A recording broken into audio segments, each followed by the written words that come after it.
that to me is the biggest joy, man, because my babies, just like, you, Jason, and like one day you'll know, Trav, babies are everything. That's it. It is 100%, 100%. It takes it the moment the first one pops out. It's like, okay, my entire hierarchy of priorities is completely shifted. Just like that. In an instant. Seriously, it's crazy. You'll see, Trev. It's crazy. The lady doesn't drop hints lightly, and he hasn't joked about legacy in the last few months without meaning it. There are small gestures, podcast banter, family talk, and those looks that you can only see if you blink. The clues have been adding up. When you put them all together, they make a picture that is less of a flirtation and more of a foundation. It seems like Taylor and Travis are doing more than just planning their wedding.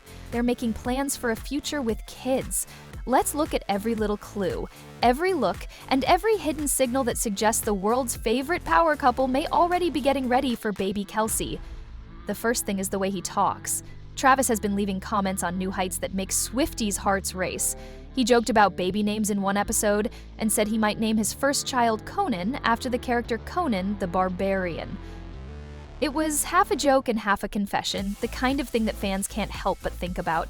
When Travis Kelce, who wears his heart and Taylor's lyrics on his sleeve, starts casually talking about baby names on the air, you can't help but wonder if he's already thinking about more than touchdowns. They always said, "This could be my first job." When the brothers were talking about lab-grown diamonds, Travis said, "Can't wait till I make one." This sent the internet into full detective mode. Stop the record. Let's just say that the line between making a diamond and making a baby wasn't very clear, and it was meant to be that way. Jason jumped in right away to try to steer the ship before the conspiracy theorists could start putting things together on TikTok. But at that point, it was too late. There was a wink. The implications were brighter than any diamond, and fans couldn't stop watching the moment over and over, wondering if Travis had just given them another glittering hint about his future with Taylor. Diamonds grown in a lab. That's a fake NBA player. Hey, it's not that far off. Let's be honest, I can't wait to make one. Don't do this. Don't give any of these other conspiracy theorists anything else to hold on to. Fans only got more excited when Jason cut in quickly and nervously. It wasn't just a way to get out of it. It was confirmation with a way to deny it. And the family isn't really helping to put an end to the rumors. Mama Donna Kelce, who is already a proud grandma many times over, has been leaving quiet little hearts-on comments that say, "Travis is a good dad." No words, no quotes, just a small sign of approval that says a lot. Then The Rock himself came on the show, raising the teasing energy to a whole new level. He joked, "We're putting that voodoo on you and Taylor right now to have babies," with that trademark smile. The room burst out laughing, but fans noticed that Travis laughed a little too hard, like a man who can't decide between a joke and a prophecy. "We'll put that on you and Taylor right now." Jason Kelce couldn't help but jump in and remind everyone that being a dad changes everything. He said, "Your whole world changes when the first one comes out." It was one of those comments that seemed more important than the moment. The kind that makes it hard to tell the difference between casual brotherly talk and quiet foreshadowing. Fans might call it hype or hopeful speculation, but public expectation has a funny way of matching private intention. The first one comes out, it's like, okay, my whole list of things that are most important to me changes in a second. It's really crazy, you'll see. And then there's Taylor, whose lyrics, performances, and even looks on stage are never by chance. She doesn't just write songs, she also writes symbols. People who know say that she and Travis have already joked or maybe even dreamed about having cute little Kelce Swifts. Some people say they've even talked about having twins, a boy and a girl, but friends say they'd be happy either way. It sounds like something out of a tabloid, but the pattern fits.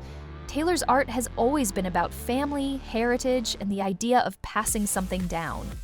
And now that an engagement is said to be in the works, sources say those themes aren't just creative, they're also personal. They are said to be syncing schedules, talking about timelines, and even talking about what family life might be like when they are famous. And if you look closely, the way people move their bodies says just as much as the rumors. Their mics may be far apart, but they always find a way to lean in, whether it's during a podcast or backstage. It feels like the gravity between them is on purpose, like two people are already working on something bigger than a brand. Right now, I'm the luckiest man in the world. Right now, we're really into sourdough, and it's taken over my life. I know.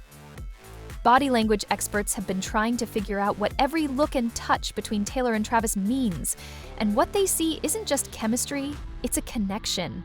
Patty Wood says that overlapping posture in joint interviews is not an accident. It's a picture that shows unity. It shows that two lives are coming together, us that we don't even know about.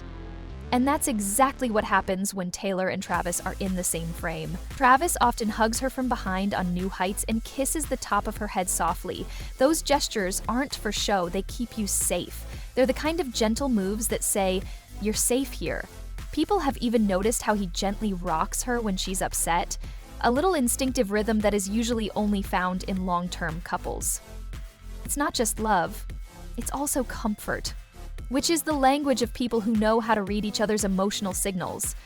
That closeness stays off stage as well. In candid photos, Travis often stands a little behind Taylor, not to show that he is in charge, but to protect her, quietly, like a bodyguard who is also her anchor. One picture from a stadium show showed Taylor laughing and holding on to him, her body leaning fully into his. It wasn't just cute, it was trust in action. And then there's how they move around every day. Shoulders touching, walking in sync, hips brushing against each other. Never showy, but definitely close. Judy James, an expert on body language, said that Travis's hand wrapped around Taylor's in a strong protective grip while they were in New York. Yes, it's a sign of ownership, but it's also a sign of purpose, the kind of walk you take with someone you want to be with in the future. Even when they don't say anything, they say a lot. Travis often avoids talking about proposals or children by stammering, joking, or changing the subject. Tracy Brown, an expert on body language, calls this strategic avoidance, a clear sign that someone is avoiding a truth they aren't ready to share.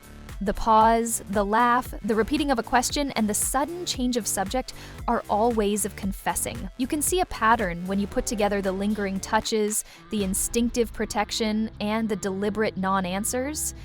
They don't have a secret. They're enjoying one. And maybe that's why so much of the story is still a secret. It's not that it's not real, it's just that some things are too valuable to give to the algorithm right now. People who know them say that since they got engaged, Taylor and Travis have found a rare balance. Emotionally stable, professionally unstoppable, and quietly on the same page about what's next. Someone told Elle that they're doing well and don't plan to wait too long to start a family. That doesn't sound like a dream. That sounds like a timeline, and they're not the only ones who know it's going to happen. Former NFL stars are already imagining what their future child will be like from the sidelines. Julian Edelman said that would be a great kid. Rob Gronkowski went all out with the fantasy draft, saying that their baby would be the best at both catching and the halftime show. In other words, even the locker room thinks the Kelce Swift gene pool is legendary. And then there's Travis, his subtle teasing when rumors about babies come up. He doesn't say no, he smiles, he changes the subject, but he never shuts it down. That's not avoiding, that is a breadcrumb, a quiet confirmation that looks like charm. Now, think about what's going on behind the scenes. Late night talks, shared dreams, maybe even calendars that match up, and quiet decisions about when the time will feel right. The visible clues all point to the same thing. Words that are meant to be heard, body language that lasts for a long time, nudges from family members who want to help, and a practiced silence that leaves the ending open. If someone made a video based on this story, it would be like a love story told in code. You'd begin with podcast banter, the jokes about making one, and the times when laughter turns into something sweet. Then you'd see red carpets and stadiums, bodies overlapping, protective hugs, matching styles, and their energy dropping like a dance.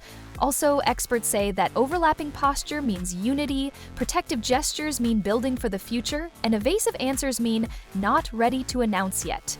Then add in the rumors that they've talked about having babies, that their families are quietly cheering them on, and that their close friends are already dreaming about footballs and onesies. And finally, you would end with a vision, little rooms, lullabies, and legacy. For fans, especially Swifties, the thought of Taylor becoming a mother with Travis, it's not just gossip, it's prophecy. When love changes from chemistry to creation, the signs don't shout, they hum. Every look, every teasing dodge, and every heart emoji from Donna Kelce shows it. These things aren't just random, they are hints in a language they made up together. One whisper, one smile, and one heartbeat at a time. And when Jason Kelce and Dwayne "The Rock" Johnson talked about babies in a recent episode of New Heights, the whole room changed. Dwayne leaned in with a booming voice full of warmth and dad wisdom and said, "My babies, man, everything is babies." That's it. The look on Tavi's face at that moment was half laughing, half revealing. Because when even The Rock starts to show your next chapter, it might not just be talk anymore. You know my babies, just like you know Trabies are everything. That's all, yes, it is. He stopped, smiled, and added with his usual rock star charm, "We're putting that voodoo on you and Taylor right now." Jason, who never misses a chance to ask a question, jumped right in. When the first one comes out, your whole list of things to do changes. It wasn't just friendly teasing anymore, it was a hidden message in the form of humor, a soft launch of intention, and a public framing of Travis and Taylor's future right in front of millions of people. That time with The Rock wasn't a coincidence. It was a sign. If people close to Travis can make fun of him about babies in public, it means that something has already become normal behind the scenes. They would be careful if he were hesitant, but they're not. They are speaking with confidence, playfulness, and boldness. That's not stress. That's putting seeds in a field where they think they will grow. Jason's involvement makes it even more clear. He's not just a color commentator or co-host. He's part of the family. If Jason is talking about the dad story in public, it's likely that he's repeating things that we've heard in private. In another episode of New Heights, the brothers joked about who their mom liked best. Travis laughed and tried to change the subject. Right now, Mom's favorite is Jason because he has kids. It was a joke and a confession at the same time, and at that moment you could almost hear the subtext humming under the laughter. He's ready to change that order. Travis was always number one. How do I know? Listen up. Mom has Jason number one right now because he has kids. That's right. She said that. That is something she said. She has put some stress on. Jason didn't say no, not at all. He smiled and said, "That was true." That's what she said. She said that. Then he added the final touch. Yes, Mom has definitely put some pressure on him. There it was. No more guessing from fans. The pressure was real. It was real, accepted, and coming right from inside the Kelce house. Jason even made Donna's mom's pressure sound like it was urgent. He has hinted in interviews and on New Heights that her pushing isn't very subtle. The Kelce matriarch is very good at manipulating her children. A heart emoji here, a side comment there, all of which mean the same thing. She wants more grandbabies, and she isn't hiding it. In a previous episode of the podcast, someone asked Donna if Travis was still her favorite. She laughed and said, "Not yet." That little word carried the weight of a family curse. In the Kelce world, grandkids are the best way for a mother to show her love. It's fun, but it's also strong. Moms have always done this, used humor to give a hint that cuts deep. It makes it even more believable that Jason chose to show that dynamic to millions of people. The Kelces aren't just making fun of people for fun, they're setting expectations. And what's even more telling is that Travis never shuts it down. Deion Sanders asked him, "What are you waiting for, Dad? So what are you waiting for?" Travis didn't get angry or deny it, he just laughed, moved around a little, and let the question hang in the air. That's not avoiding. That's a smile of acceptance. This is the same energy we've seen before, when he joked on New Heights that he needed to start having kids so his mom would love him again. It was funny and serious at the same time, and Donna said, "Wait until you find the right person." Now he has, and since Taylor came along, that playful caution has turned into full support. Donna is laughing even more. Jason is pushing harder. The Rock is also out here casting baby spells with his words. The family isn't just hinting, they're showing it. Jason is the voice that lives in the house. Donna is in charge of legacy pressure. The Rock is the celebrity booster. Travis isn't rejecting it. In fact, he's letting the whole symphony play. In the meantime, Taylor has easily taken on the roles of muse, partner, and future matriarch of this growing dynasty. When your family, friends, and half of Hollywood start talking about your future kids in public, that's not just background noise anymore, that's fate with a mic.